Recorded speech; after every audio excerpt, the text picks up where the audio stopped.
ಎಲ್ರಿಗೂ ನಮಸ್ಕಾರ. Welcome back to my channel. ಇವತ್ತು ಹಾಗಲಕಾಯಿನಲ್ಲಿ ಒಂದು ತೊಕ್ಕು ಮಾಡ್ತಾಯಿದ್ದೀನಿ. ಇದೊಂದು 15-20 ದಿನ ಇಟ್ಕೊಂಡು ತಿನ್ಬೋದು. ಫ್ರಿಜ್ಜಲ್ಲಿ ಇಟ್ಟರೆ ಒಂದು ತಿಂಗಳ ತನಕನೂ ಇರುತ್ತೆ. ನೋಡಿ, ಹಾಗಲಕಾಯಿನ ಚೆನ್ನಾಗಿ ತೊಳೆದು ಒರೆಸ್ಕೊಂಡು ಈ ಥರ ಸಣ್ಣ ಸಣ್ಣಕ್ಕೆ ಹೆಚ್ಚಿಟ್ಕೊಂಡಿದ್ದೀನಿ. ಇಷ್ಟು ಸಣ್ಣಕ್ಕೆ ಹೆಚ್ಕೊಳ್ಳೋಕ್ಕಾಗಲಿಲ್ಲ ಅಂದರೆ ತುರ್ಕೋಬೋದು ಅದನ್ನು.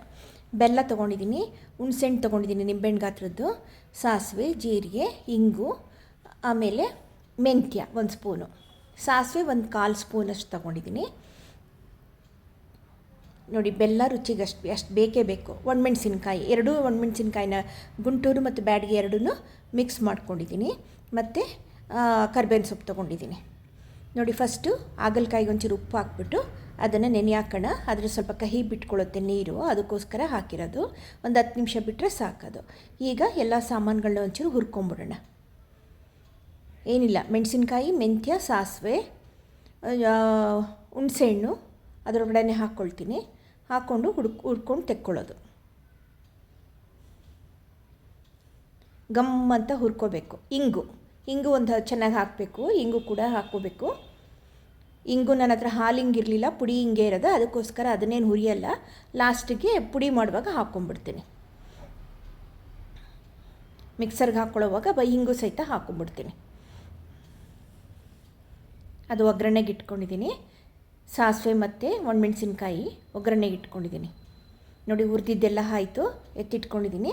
ಈಗ ಹಾಗಲಕಾಯಿನ ಹಿಂಡ್ಬಿಟ್ಟು ರಸ ಹಾಕಬಾರ್ದು, ಅದು ನೀರು ಹಾಕಬಾರ್ದು, ಅದರೊಳಗಡೆ ಕಹಿ ಅಂಶ ಇರುತ್ತೆ.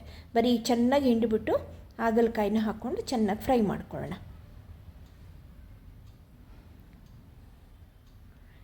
ನೋಡಿ, ಈಗ ಹುರಿದಿರೋದು ಇದೆಲ್ಲನೂ ಕೂಡ ಮಿಕ್ಸರ್ಗೆ ಹಾಕೋಣ.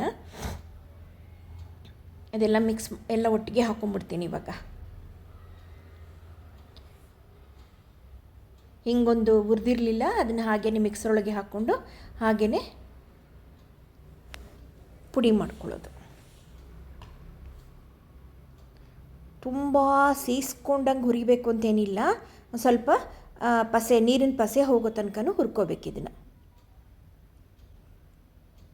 ನೋಡಿ, ಈಗ ಇದನ್ನು ಪುಡಿ ಮಾಡ್ಕೊಂಬರೋಣ.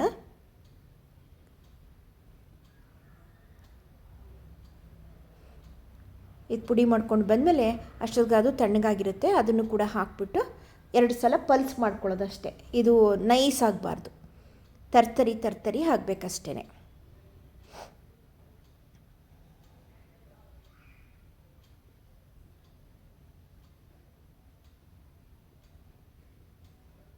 ಈಗ ಅದೇ ಬಾಣಲಿಲೇ ಒಗ್ಗರಣೆ ಹಾಕ್ಕೊಳ್ತೀನಿ. ಇದು ನೋಡಿ, ನೈಸ್ ತರ್ತರಿ ಮಾಡ್ಕೊಂಡು ಬಂದಿದ್ದೀನಿ. 1-2 ಪಲ್ಸ್ ಹಿಂಗೆ ಮಾಡಿದ್ರೆ ಸಾಕು, ಅದ್ರಲ್ಲಿ ಮಿಕ್ಸ್ ಆದರೆ ಸಾಕದು. ಸ್ವಲ್ಪ ಗಟ್ಟಿಯಾಗಿದೆ ಅಲ್ವಾ, ಒಂಚೂರು ಬೇಕಾದ್ರೆ ನೀರು ಹಾಕ್ಕೋಬೋದು ಇದಕ್ಕೆ.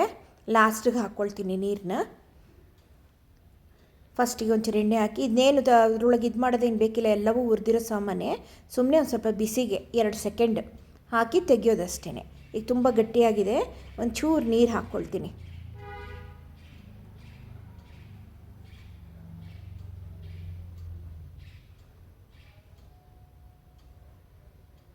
ಇದನ್ನು 15 ದಿನದ ತನಕನೂ ಇಟ್ಕೊಂಡು ತಿನ್ಬೋದು. ನೋಡಿ, ಇದನ್ನು ಏನೂ ಆಗೋಲ್ಲ. ಅನ್ನದ ಜೊತೆ ಕಲಿಸ್ಕೋಬೋದು, ದೋಸೆಗೆ, ಚಪಾತಿಗೆ ಎಲ್ಲದಕ್ಕೂ ಬರುತ್ತೆ. ತುಂಬಾ ಚೆನ್ನಾಗಿರುತ್ತೆ. ಒಳ್ಳೆ ಪುಳಿಯೋಗರೆ ಗೊಜ್ಜು ತಿಂದಂಗೆ ಅನಿಸುತ್ತೆ. ನೀವು ಟ್ರೈ ಮಾಡಿ. ಓಕೆನಾ? Thank you.